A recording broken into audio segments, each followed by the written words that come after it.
अस्सलाम वालेकुम dear students and welcome to all of you students. आज हम डिस्कस कर रहे हैं स्पीड ऑफ साउंड, यानी आज हम साउंड के बारे में पढ़ने जा रहे हैं। डियर स्टूडेंट्स, हम साउंड की बात करेंगे, ठीक है। साउंड अपनी फ्रीक्वेंसीज की बेसिस पे कितनी तरह का होता है ये बात करेंगे। हम Newton's formula for the speed of sound को डिस्कस करेंगे, लैप्लेस करेक्शन को डिस्कस करेंगे, और इसी तरह से डियर स्टूडेंट्स आज के लेक्चर में हम ये भी डिस्कस कर रहे होंगे कि क्या जो साउंड की स्पीड है वो डेंसिटी पे, प्रेशर पे, टेम्परेचर पे और इसके अलावा मॉइस्चर से क्या उस पर कोई फर्क पड़ता है। आज के लेक्चर में हम ये भी डिस्कस करेंगे। तो आइए डियर स्टूडेंट्स आज का लेक्चर स्टार्ट करते हैं। लेक्चर में हम सबसे पहले देखेंगे कि जब साउंड किसी भी मीडियम से पास करता है तो साउंड की स्पीड किन चीजों पर डिपेंड करती है। डियर स्टूडेंट्स, एक्सपेरिमेंटली ये देखा गया है कि speed of sound V depends on modulus of elasticity E of the medium and density of the medium. E is the modulus of elasticity, ठीक है, और rho क्या है? It is the density of the medium.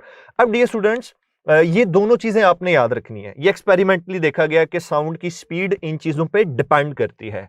अब dear students एक चीज याद रखिएगा, वी नो डैट, या हमने भी ये देखा है एक्सपेरिमेंटली कि E over rho modulus of elasticity of solids, और अगर सॉलिड्स की ही डेंसिटी, मतलब सॉलिड्स के लिए इन दो पैरामीटर्स को डिवाइड किया जाए तो एक कोई ना कोई कंप्लीट फैक्टर आ जाता है।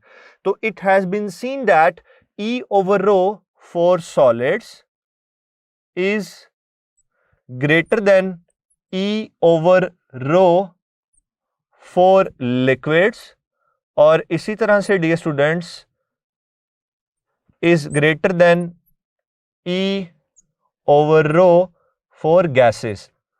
तो पता ये चला डियर स्टूडेंट्स कि सॉलिड्स की मॉडुलस ऑफ इलास्टिसिटी और डेंसिटी की रेशियो इन दोनों से सबसे ज्यादा है।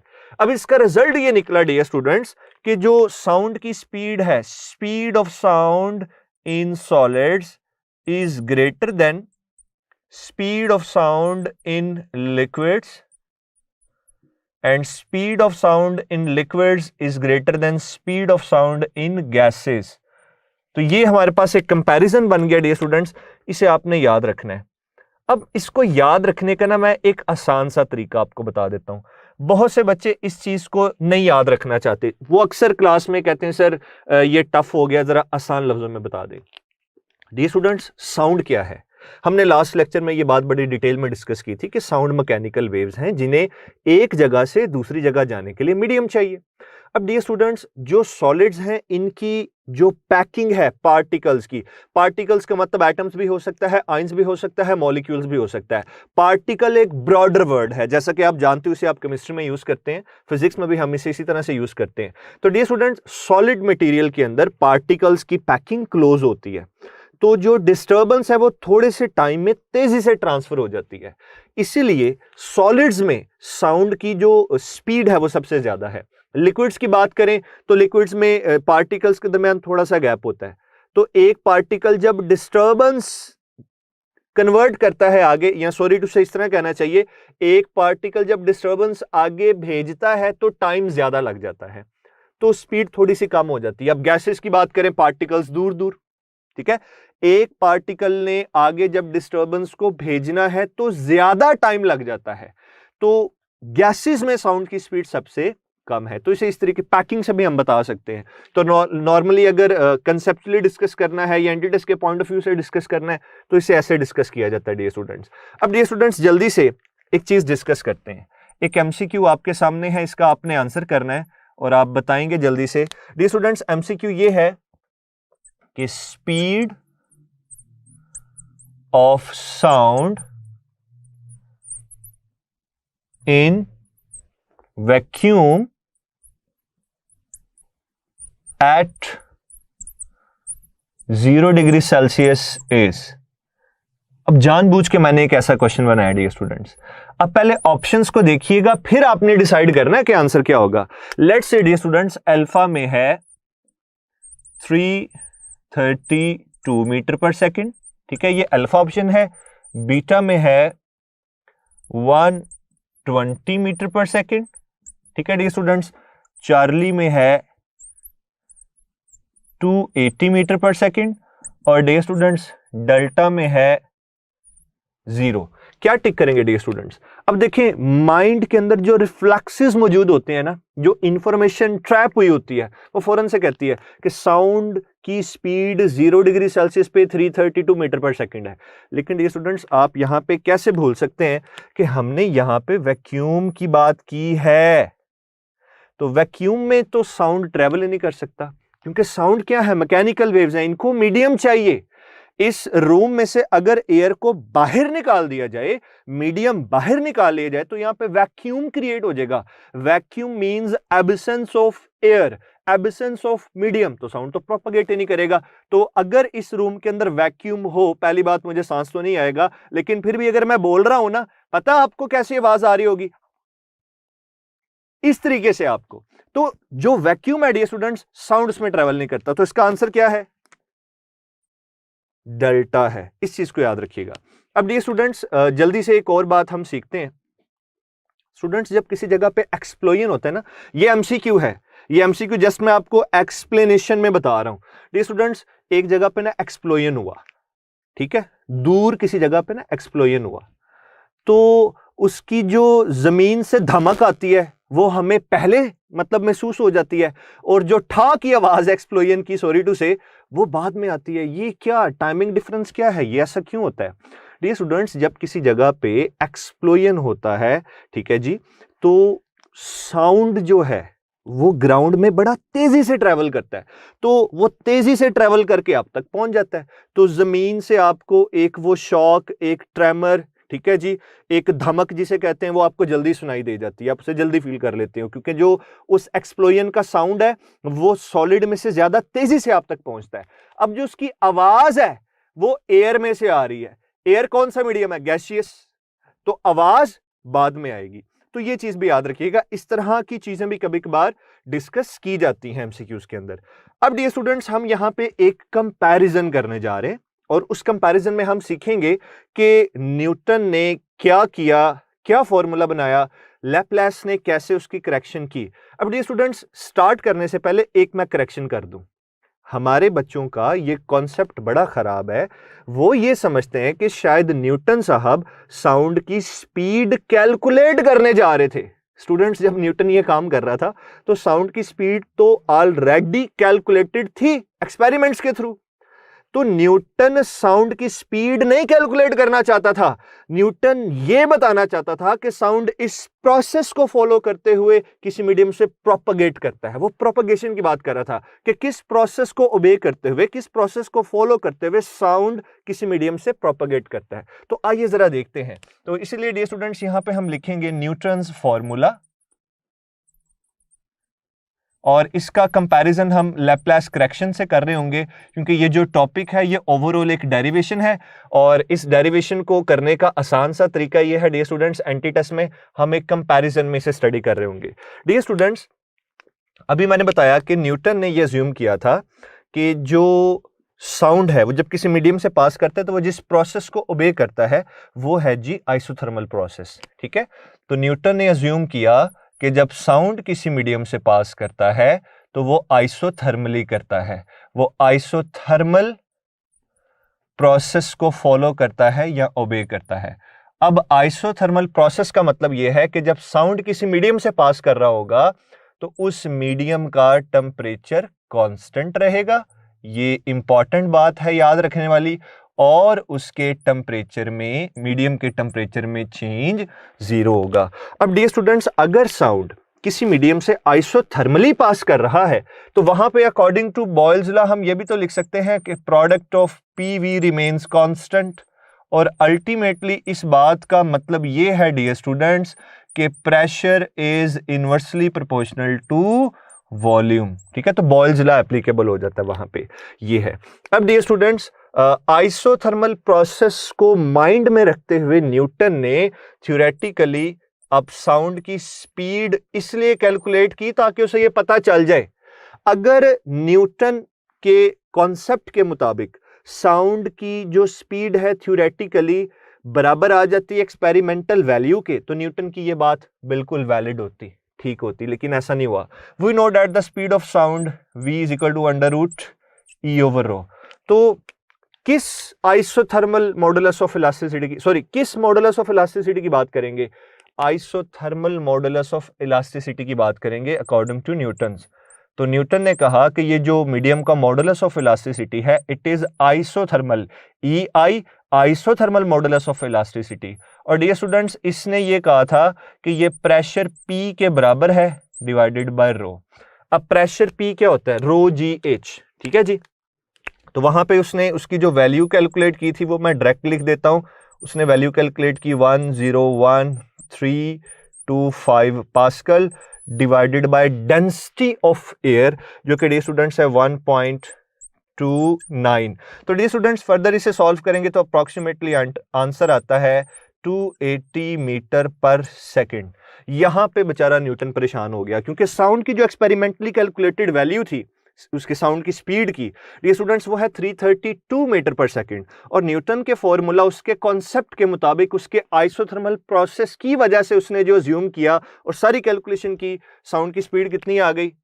280 मीटर पर सेकंड। इसका मतलब ये था डियर स्टूडेंट्स कि जो न्यूटन ने अजम्पशन ली थी, उसने जो चीजें अज्यूम की थी कि साउंड आइसोथर्मली पास करता है, that is wrong.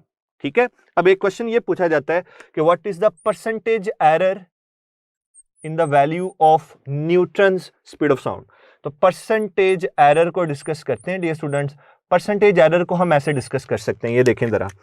Percentage error के लिए आप सिंपली याद रखें 332 minus 280 divided by 332 multiplied by 100%। तो डियर स्टूडेंट्स, जब इसे सॉल्व किया गया तो हमारे पास जो परसेंटेज एरर आया न्यूटन की वैल्यू में, वो आया जी 16% का। अब ये जो 16% का एरर है डियर स्टूडेंट्स, ये अक्सर एमसीक्यूज में डिस्कस किया जाता है, तो इसे जरा आपने याद रखना है। तो ये ओवरऑल न्यूटन की बात है, ठीक है। इसका जरा कंपैरिजन कर लेते हैं डियर स्टूडेंट्स। ये देखें, मैं सेंटर में लाइन लगा रहा हूं इस वजह से, because we are going to have a comparison of Newton assumption with Laplace correction। अब डियर स्टूडेंट्स, न्यूटन की ये जो एक रॉन्ग assumption थी कि साउंड किसी भी मीडियम से आइसोथर्मली पास करता है, इसको करेक्ट किसने किया? लैप्लास ने। इसलिए डियर स्टूडेंट्स, हम नॉर्मली लिखते हैं लैप्लास करेक्शन। अब डियर स्टूडेंट्स, इसने ये कहा कि जब साउंड किसी मीडियम से पास करता है ना, तो मीडियम का टेम्परेचर कांस्टेंट नहीं रहता, मीडियम का टेम्परेचर चेंज होता है। अब साउंड क्या है? कंप्रेशन और रेयरफैक्शंस। तो आइए जरा इस बात को जल्दी से सीख लें।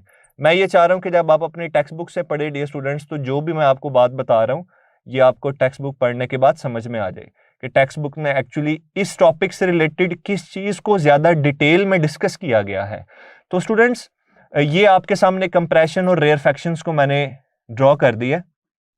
कई बच्चे ये भी कहते हैं सर ये नहीं समझ आती कि कंप्रेशन और रेयरफैक्शंस क्या है। जूनियर क्लासेस में आपने पढ़ा था कि जब कंप्रेशन होती तो मीडियम के पार्टिकल्स एक दूसरे के करीब आ जाते हैं, रेयरफैक्शन में मीडियम के पार्टिकल्स एक दूसरे से दूर होते हैं। तो जब साउंड प्रोपेगेट करता है तो in terms of compression rarefaction, compression rarefaction, ठीक है। तो इन्हें मैं मेंशन कर देता हूं, this is compression rarefaction, compression rarefaction and this is compression. Dear students, Laplace ने ये बोला था कि न्यूटन भाई, जब साउंड किसी मीडियम से पास करता है तो उस मीडियम का टेम्परेचर कांस्टेंट नहीं रहता है ड्यूरिंग कंप्रेशन। ये देखें, जब कंप्रेशन होती है ना तो मीडियम के पार्टिकल्स एक दूसरे के करीब आते हैं, तो ड्यूरिंग कंप्रेशन जो टेम्परेचर है मीडियम का वो इंक्रीज हो जाता है, या इन सिंपल वर्ड्स वो चेंज हो जाता है। लेकिन ये स्टूडेंट्स, लैप्लास ने ये बताया कि ये कंप्रेशन और रेयरफैक्शन इतनी तेजी से परफॉर्म हो रहे होते हैं कि ड्यूरिंग कंप्रेशन जो हीट पैदा होती है ना, वो नेबरिंग कूलर रीजन्स को ट्रांसफर नहीं हो सकती। ये देखें, ड्यूरिंग कंप्रेशन हीट पैदा हुई, ठीक है, तो ये हीट नेबरिंग कूलर रीजन्स, ये कूलर रीजन है, ये कूलर रीजन है, यहां ट्रांसफर नहीं होती। तो हीट जो इस रीजन में पैदा होती है ना, वो इसी रीजन के अंदर कन्फाइंड रह जाती है और यहां से साइडों पे फ्लो नहीं कर पाती। लेकिन मीडियम का टेम्परेचर चेंज जरूर होता है। तो पहली बात जो इसने कन्विंस किया, दुनिया को बताई, वो ये है कि जनाब मीडियम का जो टेम्परेचर है वो कांस्टेंट नहीं रहता है, ये चेंज होता है। फिर इसने बताया ये जो आप काम कर रहे हैं ना, ये तो एडियाबैटिक प्रोसेस है, कि such a process in which no heat enters और leave the system is known as adiabatic. तो इसने कहा कि साउंड बेसिकली एडियाबैटिक प्रोसेस को ओबे करते हुए प्रोपगेट करता है, साउंड एडियाबैटिकली प्रोपगेट करता है किसी भी मीडियम से, तो ये इसने बताया, तो this is the right one.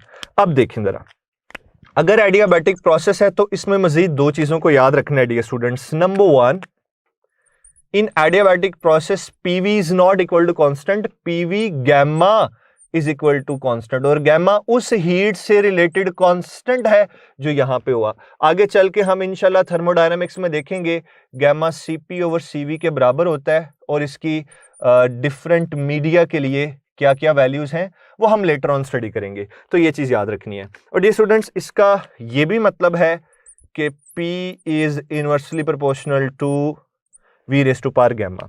अब dear students, according to Laplace correction, अब जो speed of sound in air का फॉर्मूला बनेगा वो होगा E ओवर रो, तो ये आएगा एडियाबैटिक मॉडुलस ऑफ इलास्टिसिटी, ठीक है, for air divided by density. अब डियर स्टूडेंट्स, इसने डेरिवेशन से ये प्रूव किया कि ये गैमा P के बराबर है डिवाइडेड बाय रो, ठीक है डियर स्टूडेंट्स। अब आप इसे क्या ऐसे लिख सकते हैं, under root gamma into P over rho.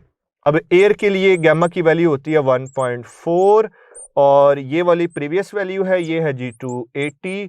तो डियर स्टूडेंट्स, जब इसको मल्टीप्लाई किया गया तो हमें ये पता चला कि साउंड की जो स्पीड है वो आती है 333, which is very close to the experimental value. तो पता ये चला डियर स्टूडेंट्स कि आज के बाद हम जब साउंड की स्पीड को डिस्कस कर रहे होंगे ना, हम ऐसे डिस्कस करेंगे कि speed of sound in air is equal to gamma P over rho. Gamma एक कांस्टेंट है जिसकी डिफरेंट गैसेस के लिए अभी मैं वैल्यूज आपको बताता हूं। P is the pressure, rho is the density of the medium, ठीक है जी, जहां से पास कर रहा है। अब डियर स्टूडेंट्स, ये जो गैमा है, एक गैस होती है मोनोटॉमिक, एक होती है डायटोमिक और एक होती है पॉलीएटॉमिक। तो मोनोटॉमिक के लिए गैमा की वैल्यू है 1.67, डायटोमिक के लिए गैमा की वैल्यू है 1.4 और पॉलीटॉमिक के लिए गैमा की वैल्यू है 1.29। तो ये डियर स्टूडेंट्स वैल्यूज आपने गैमा की याद रखनी है, ये आपको एमसीक्यूज में भी पूछी जा सकती हैं। फिर सुन लें, ये मोनोटॉमिक के लिए है, ये डायटोमिक के लिए है और ये पॉलीएटॉमिक के लिए है। तो गैमा की ये वैल्यूज आपने याद रखनी है। और आज के बाद जो हम रिलेशन डिस्कस कर रहे होंगे वो ये वाला रिलेशन होगा, क्योंकि ये वैलिड है, बिल्कुल ठीक है। अब बताएं जल्दी से कि साउंड जब किसी मीडियम से प्रोपगेट करता है तो आइसोथर्मली प्रोपगेट करता है कि एडियाबैटिकली प्रोपगेट करता है। अगर ये बात आपको एमसीक्यूज में आ जाए तो आप कहेंगे कि भाई एडियाबैटिकली प्रोपगेट करता है। अब दो चीजें हैं, आपने अकॉर्डिंग टू न्यूटन्स अजम्पशन और अकॉर्डिंग टू लैप्लास करेक्शन दो चीजें सीखी हैं। जो एयर है इसका जो मॉडुलस ऑफ इलास्टिसिटी है E, ये दो तरीकों से डिस्कस हुआ है। तो जरा अब आप गौर कीजिएगा जरा बात किस तरीके से डिस्कस की जाती है। अगर आपसे एमसीक्यू में ये पूछा जाए कि what is the ratio of isothermal modulus of elasticity to adiabatic modulus of elasticity, ये EA क्या है, it is the adiabatic modulus of elasticity of air. तो हमें पता है कि इसकी वैल्यू क्या होती है, P होती है, इसकी वैल्यू क्या होती है, गैमा P होती है। P से कैंसिल 1 ओवर गैमा आ जाएगा। अभी बात नहीं खत्म हुई, कभी कभार ऑप्शंस में आपको जस्ट यही पूछा होता है कि ये जो मॉडुलाई ऑफ इलास्टिसिटी हैं, ठीक है जी, इनकी रेशो किसके बराबर है, तो ऑप्शंस में आपको 1 ओवर गैमा नजर आ जाएगा। लेकिन अभी मैंने आपको ये बताया कि गैमा किसके बराबर है, CP ओवर CV, तो ये भी तो पॉसिबल है ना। गैमा की जगह आप लिखें CP डिवाइडेड बाय CV, वो ऊपर आ जाए, इसे याद रखें। अब इसका इनवर्स भी पूछा जा सकता है डियर स्टूडेंट्स। लेट्स से हो सकता है एमसीक्यू में वो आपसे ये पूछ ले कि जल्दी से बताएं EA डिवाइडेड बाय EI किसके बराबर है। तो डियर स्टूडेंट्स, ये गैमा के बराबर होगा और इसकी वैल्यू होगी CP ओवर CV। तो इस चीज को भी आपने याद रखना है। इस तरीके से भी चीजों को पूछा जा सकता है, इस तरीके से भी चीजों को डिस्कस किया जा सकता है। डियर स्टूडेंट्स, जैसा कि आप देख रहे हैं कि हम साउंड और सिर्फ साउंड को डिस्कस कर रहे हैं। अब साउंड के बारे में सबसे इंपॉर्टेंट बात को डिस्कस करने लगे डियर स्टूडेंट्स। और अब जो लेक्चर का पार्ट स्टार्ट हो रहा है वहां से ज्यादा एमसीक्यूज पूछे जाते हैं। डियर स्टूडेंट्स, ये जो साउंड है ये अपनी फ्रीक्वेंसी की बेसिस पे 3 तरह का होता है, ठीक है जी। साउंड 3 टाइप्स का है। ऐसा साउंड जिसकी फ्रीक्वेंसी लेस देन 20 हर्ट्ज हो, क्या बात कर रहा हूं, ऐसा साउंड जिसकी फ्रीक्वेंसी कितनी हो, if the frequency of sound is less than 20 hertz, तो डियर स्टूडेंट्स ऐसे साउंड को हम लोग इंफ्रासोनिक कहते हैं। ठीक है, इंफ्रासोनिक, इस चीज को आपने याद रखना है। और डियर स्टूडेंट्स इसी तरह से ऐसा साउंड जिसकी फ्रीक्वेंसी, लेट्स से फ्रीक्वेंसी है जी 20 हर्ट्ज से लेके 20 किलो हर्ट्ज। अब ये साउंड की वो फ्रीक्वेंसी रेंज है जो कि इंसान सुनते हैं, जो हम सुनते हैं, इसे ऑडिबल कहते हैं। ठीक है जी, ये इंसान सुन सकते हैं, यानी आप और मैं, ऑडिबल। ठीक है डियर स्टूडेंट्स। और इसी तरह से डियर स्टूडेंट्स लास्ट में है जी अल्ट्रासोनिक, मतलब ऐसा अगर साउंड की frequency greater than 20 kilo hertz हो तो ऐसे साउंड को हम कहते हैं अल्ट्रासोनिक। तो डियर स्टूडेंट्स ये आपने याद रखना है। अब यहां पे एक ऐसी बात जो अक्सर स्टूडेंट्स मिक्स कर जाते हैं, कंफ्यूज हो जाते हैं, एमसीक्यूज को रॉन्ग कर देते हैं। देखें डियर स्टूडेंट्स, आप जानते हैं V is equal to f lambda. मैंने आपको लास्ट लेक्चर में यह बात बताई थी कि जब कभी साउंड या वेव एक मीडियम से दूसरे मीडियम में जाता है डियर स्टूडेंट्स, तो उसकी स्पीड चेंज होती है और वेवलेंथ चेंज होती है, फ्रीक्वेंसी सेम रहती है। लेकिन डियर स्टूडेंट्स एक ही मीडियम में रहते हुए स्पीड नहीं चेंज होती, ये याद रखिएगा। अगर आपका साउंड एक ही मीडियम में है, मीडियम क्या है? एयर, एयर के अंदर है, एयर के अंदर अल्ट्रासोनिक की बात कर ले, ऑडिबल की बात कर ले, इंफ्रासोनिक की बात कर ले, तो उन सब की स्पीड सेम होगी, ये बात याद रखनी है। तो अगर स्पीड सेम है, कांस्टेंट है, तो इसका मतलब है कि ये जो दो आपको वैल्यूज नजर आ रही हैं, सॉरी दो पैरामीटर्स नजर आ रहे हैं, फ्रीक्वेंसी और वेवलेंथ, इनका रिलेशन इनवर्स होगा। ठीक है, जिस साउंड की फ्रीक्वेंसी ज्यादा होगी उसकी वेवलेंथ कम, और जिसकी फ्रीक्वेंसी कम होगी उसकी वेवलेंथ ज्यादा होगी। इसीलिए एफ और लेमडा का प्रोडक्ट कांस्टेंट रहेगा। तो ये चीज याद रखनी है। अगर मैं आपसे ये पूछूं कि मुझे जल्दी से बताइए व्हाट विल बी, या लेट्स से क्वेश्चन मैं इस तरीके से आपसे डिस्कस करूं कि स्टूडेंट्स जल्दी से बता दीजिए कि एयर के अंदर इंफ्रासोनिक, ऑडिबल और अल्ट्रासोनिक, इन तीनों में से सबसे ज्यादा स्पीड किसकी होगी इन एयर? तो आपने डी ट्रैक नहीं होना, यहां से आपको पता होना चाहिए कि एक ही मीडियम में इनकी जो स्पीड है डियर स्टूडेंट्स वो कांस्टेंट रहेगी, क्योंकि अगर किसी की फ्रीक्वेंसी ज्यादा है तो उसकी वेवलेंथ उतनी कम भी है, प्रोडक्ट क्या रहना है? Same, constant. इस चीज को याद रखना है। तो एयर के अंदर इन तीनों की स्पीड सेम है, लेकिन सोचें क्या जमीन के अंदर, क्या ग्राउंड के अंदर इन तीनों की स्पीड सेम है? No dear students. अब एक एमसीक्यू मैं आपसे इस तरह से डिस्कस कर लेता हूं कि बताइए इन तीनों में से वो कौन सा एक ऐसा साउंड है जिसकी स्पीड सबसे ज्यादा ग्राउंड में है? जमीन के अंदर साउंड की स्पीड सबसे ज्यादा इन तीनों पर्टिकुलर टाइप्स के लिए किसके लिए ज्यादा है? आप इसे कैसे डिस्कस करेंगे? तो डियर स्टूडेंट्स आप इसे ऐसे डिस्कस करेंगे, आप कहेंगे जी as we know that V is proportional to lambda. ठीक है डियर स्टूडेंट्स, अब मुझे बताएं ये जो आपको फ्रीक्वेंसी नजर आ रही है ये सबसे कम है ना? सबसे कम फ्रीक्वेंसी होने का मतलब है इसकी वेवलेंथ ज्यादा है। चलिए मैं यहां पे लिख देता हूं, तीन साउंड्स आपके सामने हैं, इंफ्रासोनिक, ऑडिबल, अल्ट्रासोनिक। इन तीनों का आपस में मैं कंपैरिजन कर रहा हूं। इंफ्रासोनिक की फ्रीक्वेंसी सबसे कम, लेकिन इसकी वेवलेंथ सबसे ज्यादा होगी। अब जिसकी वेवलेंथ सबसे ज्यादा है, ग्राउंड में उसकी स्पीड सबसे ज्यादा होगी। अब सबसे ज्यादा स्पीड जमीन के अंदर किसकी है?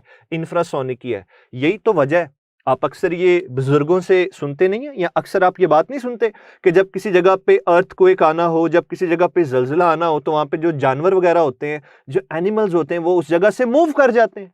तो भाई उन्हें कैसे पता चलता है? भाई 20 हर्ट्ज से लेस फ्रीक्वेंसी का साउंड एनिमल्स सुन सकते हैं, animals.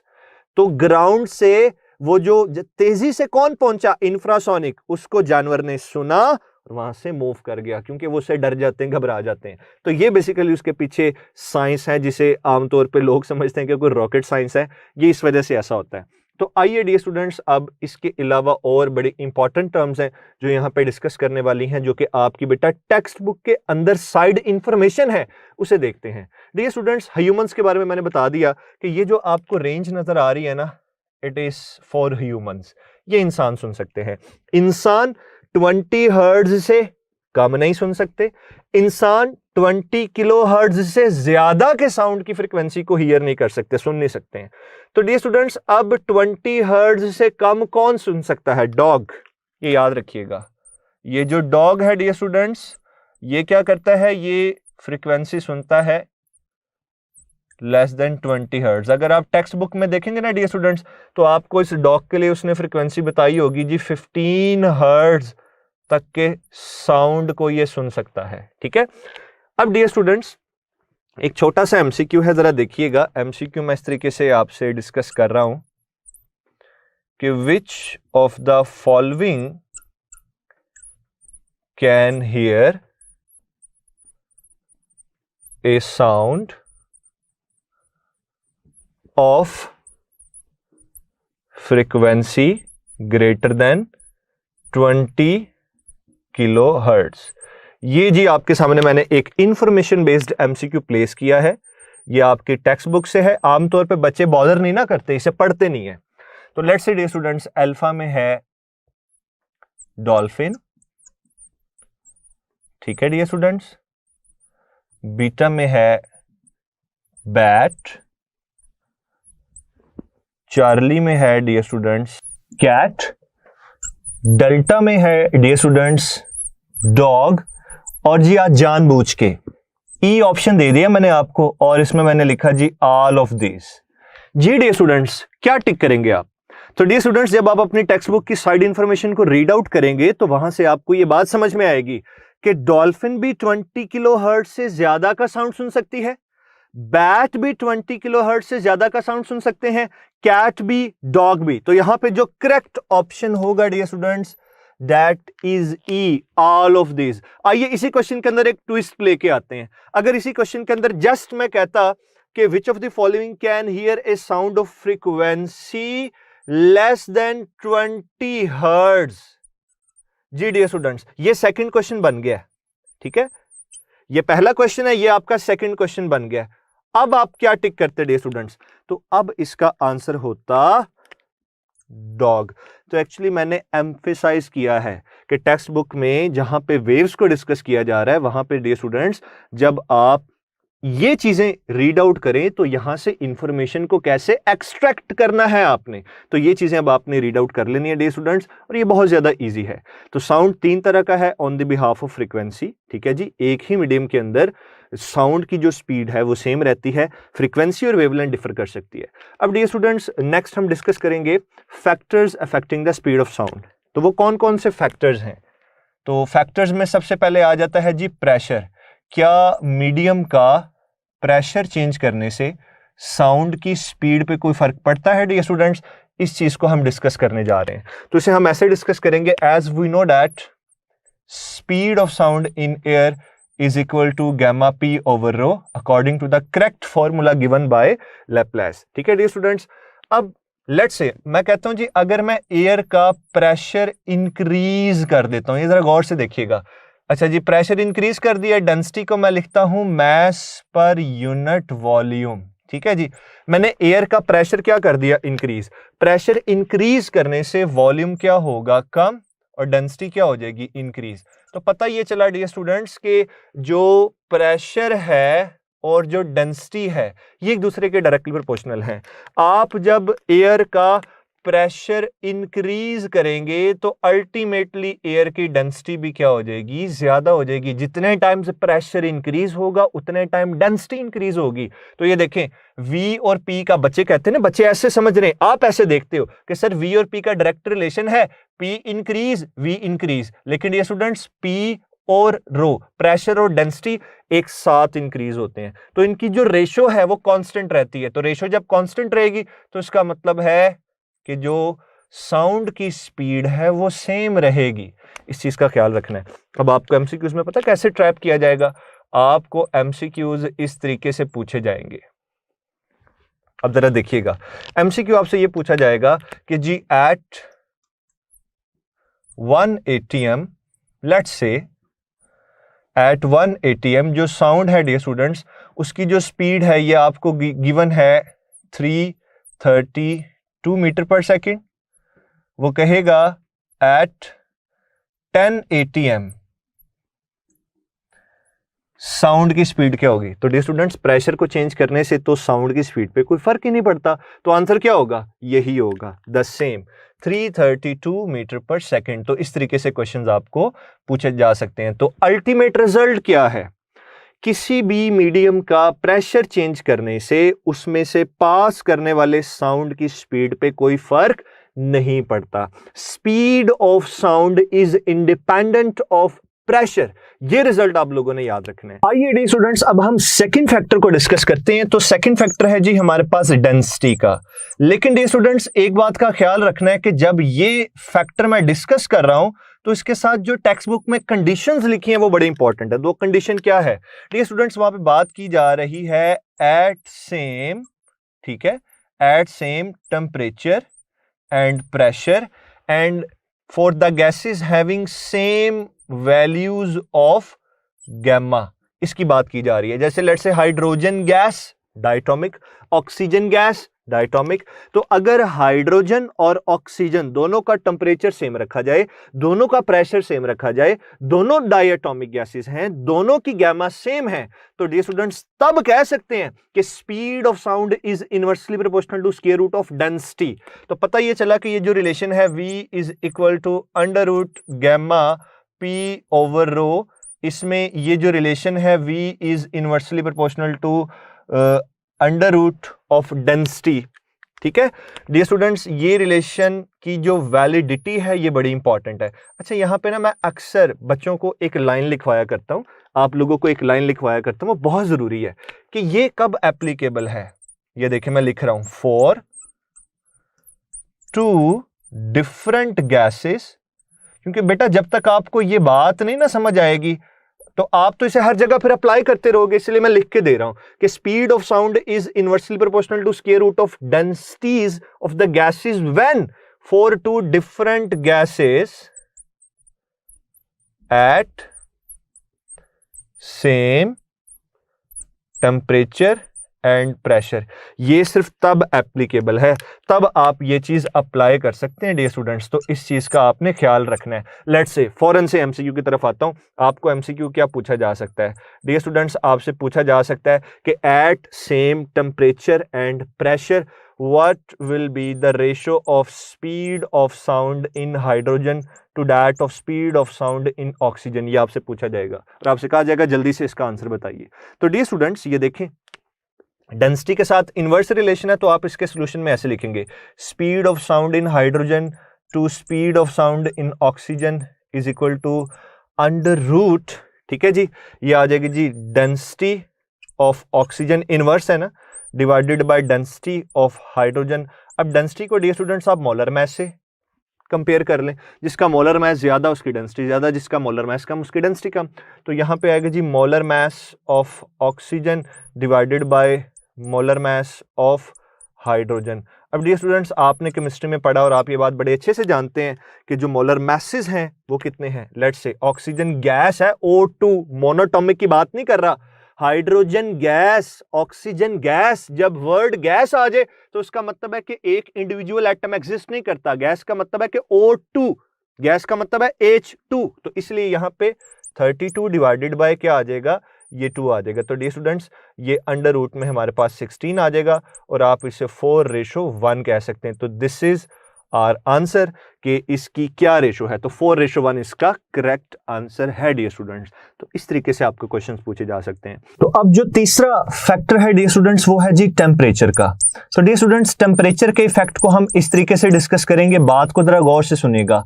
When a gas is heated at constant pressure, क्या when a gas is heated at constant pressure, तो पता ये चला यहां पे कंडीशन है कि एक ही गैस है, एक ही गैस को आप हीट कर रहे हैं कांस्टेंट प्रेशर पे, तो क्या साउंड की स्पीड पे कोई फर्क पड़ेगा?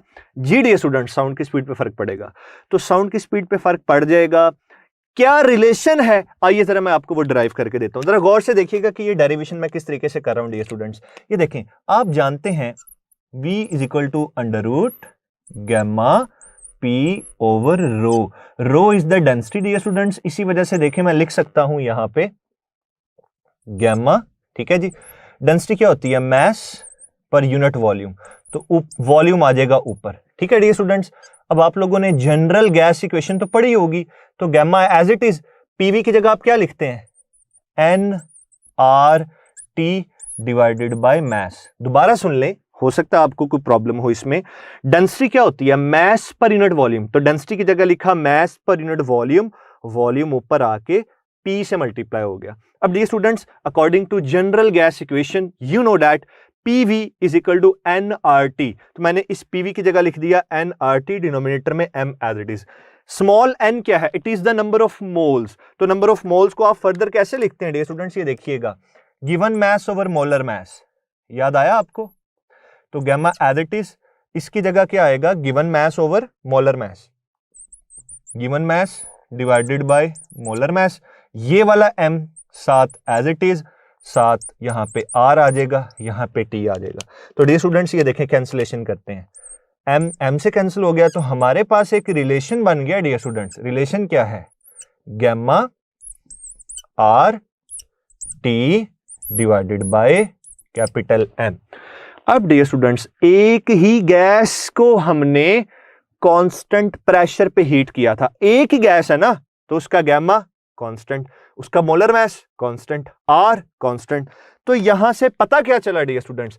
यहां से हमने सीखा कि speed of sound is directly proportional to under root of temperature. इसका मतलब है जब आप किसी एक ही गैस को जिसमें से साउंड पास कर रहा है उसे हीट अप करोगे, उसका टेम्परेचर ज्यादा करोगे, तो साउंड की स्पीड अल्टीमेटली क्या हो जाएगी? ज्यादा हो जाएगी। इस कॉन्सेप्ट को आपने याद रखना है। तो डियर स्टूडेंट्स, ये जो आप रिलेशन देख रहे हैं ना, इसको आपकी टेक्स्ट बुक में ऐसे लिखा हुआ है, VT divided by V not is equal to under root T over T not. इसका मैं मतलब बता देता हूं। VT क्या है? It is the speed of sound at T degree Celsius, and T degree Celsius is higher than 0 degree Celsius. VT is the speed of sound at T degree Celsius. This is the temperature T greater than 0 degree Celsius. ठीक है जी, ये क्या है? Speed of sound at 0 degree Celsius, और ये T not क्या है? ये इनिशियल टेम्परेचर है। एक छोटा सा फर्क यहाँ पे याद रखना है डियर स्टूडेंट्स, वो मैं अक्सर आपको बताता हूँ कि स्मॉल t जो है जब ये टेम्परेचर के लिए यूज किया जाता है तो याद रखिएगा temperature in degree Celsius discuss किए जा रहा होता है।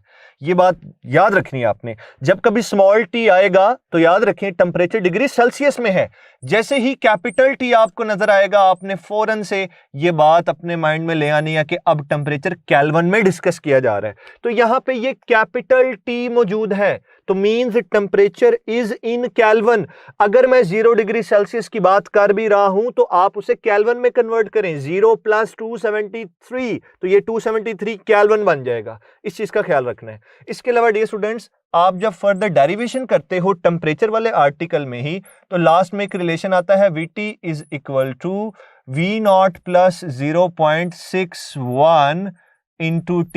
ये रिलेशन आप लास्ट में डिराइव करते हो, जिसका मतलब ये है कि 0 डिग्री सेल्सियस से अबव अगर आप किसी भी मीडियम का टेम्परेचर इंक्रीज करते हो तो उसमें से पास करने वाले साउंड की स्पीड इंक्रीज हो जाती है।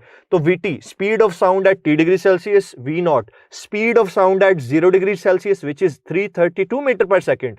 तो इस इक्वेशन का मतलब ये है कि 0 डिग्री सेल्सियस से ऊपर की बात की जा रही है, 1 degree Celsius rise in temperature, ठीक है, 1 डिग्री सेल्सियस टेम्परेचर बढ़ाने से साउंड की स्पीड में कितना इजाफा होगा? 0.61 टाइम्स या 61 सेंटीमीटर टाइम्स, आप ऐसे कह सकते हैं।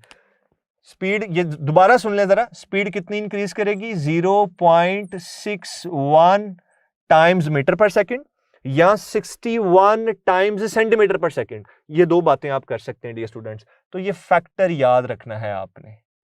अब डियर स्टूडेंट्स, क्वेश्चंस किस तरीके से पूछे जा सकते हैं आइए डिस्कस करते हैं। ये देखें जी, इस टॉपिक से रिलेटेड या इस फैक्टर से रिलेटेड हमें जो क्वेश्चन पूछा जा सकता है, उस क्वेश्चन की मैं कंप्लीट स्टेटमेंट आपके सामने लिख रहा हूं। वो ये है, एट विच टेम्परेचर, ठीक है जी, at which temperature speed of sound speed of sound in air is 2 times its speed at 10 degree Celsius. तो ये डियर स्टूडेंट्स आपके सामने एक एमसीक्यू है जिसकी मैंने स्टेटमेंट कंप्लीट इस वजह से लिखी क्योंकि स्टेटमेंट के अंदर कई दफा ऐसे वर्ड्स होते हैं, ऐसा क्लू मौजूद होता है जो कि आपको ये बता रहा होता है कि एक्चुअली आप सोल्यूशन किस तरीके से करोगे। और डियर स्टूडेंट्स इसके ऑप्शंस भी मैं आपको दे रहा हूं। लेट्स से अल्फा में है 859 केल्विन, ठीक है जी। बीटा में है लेट्स से 1132 केल्विन और चार्ली में है डियर स्टूडेंट्स 859 डिग्री सेल्सियस और डेल्टा में है डियर स्टूडेंट्स 1132 डिग्री सेल्सियस। तो ये ऑप्शन जानबूझ के मैंने ऐसे लिखे हैं। अभी जब मैं इसे एक्सप्लेन करूंगा तो फिर आपको बताऊंगा कि क्या रीजन है ऐसे लिखने की। ठीक है स्टूडेंट्स, ऐसे क्वेश्चन को सॉल्व करने के लिए आप क्या करते हैं, फौरन से इस तरफ आ जाते हैं कि ये रिलेशन हम यूज करेंगे और इसके मुताबिक इसे सॉल्व करने की कोशिश करेंगे। लेकिन ये स्टूडेंट्स जब कभी आपको ऐसा क्वेश्चन आए, इसका मैं आज आपको एक शॉर्टकट बताने जा रहा हूं और वो जो शॉर्टकट है वो ये है डियर स्टूडेंट्स, टेम्परेचर फाइनल जो आप निकालना चाहते हैं ये है जी n square T I, T initial temperature है। देखें जरा इस शॉर्टकट के अंदर कैपिटल टी डिस्कस हो रहा है, इसका मतलब है कि टेम्परेचर इन केल्विन डिस्कस किया जा रहा है। तो dear students T dash as it is कितने टाइम्स कहता है, 2 टाइम्स, तो यहाँ पे n की वैल्यू हो जाएगी 2, 3 टाइम्स कहता है n की वैल्यू 3, 4 टाइम्स कहता है n की वैल्यू 4। इनिशियल टेम्परेचर कितना है डियर स्टूडेंट्स, 10 डिग्री सेल्सियस, लेकिन इसे किस में होना चाहिए, केल्विन में होना चाहिए। 273 प्लस 10 283, तो यहाँ पे आ जाएगा 283। स्टूडेंट्स आपको जो टेम्परेचर चाहिए आ जाएगा 4 मल्टीप्लाइड बाय 283। स्टूडेंट्स जब आप इसे फर्दर सॉल्व करेंगे, मल्टीप्लाई करेंगे तो ये आ जाएगा 1132 केल्विन। ठीक है डियर स्टूडेंट्स, अब ये मैंने जानबूझ के ना ऑप्शंस कुछ इस तरह से दिए। जब आप ये आंसर निकालते हैं ना तो आप पता क्या करते हैं, आप साथ यूनिट में लिखते हैं। अब प्रॉब्लम क्या होती है, 1132 है, अब देखें 1132 केल्विन में भी है, 1132 डिग्री सेल्सियस में भी है, तो फौरन से आप ये आंसर लगा के आ जाते हैं कि 1132 डिग्री सेल्सियस। लेकिन ये स्टूडेंट्स ये जो आंसर है ये रॉन्ग है, हम ये टिक नहीं करेंगे। ठीक है जी, 1132 केल्विन करेक्ट है, यस दिस इज करेक्ट, ये टिक कर सकते हैं। लेकिन ये स्टूडेंट्स अगर मैं इसे कन्वर्ट करूं किसमें, डिग्री सेल्सियस में, तो मैं 1132 में से 273 को सब्ट्रैक्ट कर दूंगा। जब 273 को सब्ट्रैक्ट करेंगे तो ये डिग्री सेल्सियस में आ जाएगा और ये आएगा 859 डिग्री सेल्सियस। अब 859 डिग्री सेल्सियस है तो क्या ये 859 केल्विन टिक करना चाहिए, no dear students this is wrong. तो इसका मतलब है कि ऑप्शंस में 2 तरीकों से बात की जा सकती थी, वो मैंने दोनों ही ऑप्शंस में प्लेस कर दी इस वजह से कि आपको बात समझ आ जाए। या तो इसका आंसर 1132 है या डियर स्टूडेंट्स इसका आंसर 859 डिग्री सेल्सियस है। अब आपको ऑप्शंस में ऐसी ऑप्शंस नहीं दी होंगी, ठीक है जी, आपको कोई एक ही दी होगी, बस ख्याल ये रखना है आपने के साथ यूनिट कौन सा मार्क करना है। तो ये शॉर्टकट याद रखिए और इस तरह के क्वेश्चंस को आप डिस्कस करें। और इसके अलावा डियर स्टूडेंट्स पास्ट पेपर में इस टॉपिक से रिलेटेड इस फॉर्मूला से रिलेटेड हमें एमसीक्यू पूछा गया था जिसमें आपको टी टेम्परेचर बताया हुआ था, टी टेम्परेचर डिग्री सेल्सियस में यहां पे पुट करें, इसकी जगह आ जाएगा 332 प्लस 0.61 इंटू टी, सॉल्व करें आपके पास वीटी आ जाएगा। तो इस रिलेशन से भी एमसीक्यूज पूछे जा सकते हैं। तो अभी तक जो फैक्टर्स डिस्कस किए हैं dear students, pressure, density, temperature, एक और फैक्टर है जिसे कहते हैं मॉइस्चर। क्या एयर में अगर मॉइस्चर आ जाए तो साउंड की स्पीड पे कोई फर्क पड़ता है? यस डियर स्टूडेंट्स, इसके लिए छोटी सी बात याद रखिए कि डेंसिटी ऑफ मॉइस्ट एयर, ठीक है, नमी वाली हवा, density of moist air is less than density of dry air. अब डियर स्टूडेंट्स अगर डेंसिटी देखें, डेंसिटी के साथ क्या रिलेशन आता है, इनवर्स रिलेशन आता है। तो डियर स्टूडेंट्स इसका मतलब ये होगा कि speed of sound in moist air is greater than speed of sound in dry year. तो डियर स्टूडेंट्स, ये 4 फैक्टर्स हैं जो कि साउंड की स्पीड को कैसे इफेक्ट करते हैं, यह आपने सीखा। तो यहां से रिलेटेड इस तरीके से आपको क्वेश्चंस पूछे जाएंगे। तो डियर स्टूडेंट्स, मेरी आपसे रिक्वेस्ट यह है कि आप अपनी टेक्स्ट बुक से अच्छे तरीके से इन तमाम फैक्टर्स को रीड आउट करें। ठीक है, टेक्स्ट बुक की एक्सरसाइज में जाएं, एग्जाम्पल्स को देखें, शॉर्ट क्वेश्चंस को देखें, इन तमाम टॉपिक से रिलेटेड जितनी भी इंफॉर्मेशन आपको मिलती है आप उसे रीड आउट करें। और अगर आपको कोई भी बात नहीं समझ में आती डियर स्टूडेंट्स, तो यू कैन आस्क। तो wish you very best of luck dear students, अपना ख्याल रखिएगा। Thank you so much. अल्लाह हाफिज।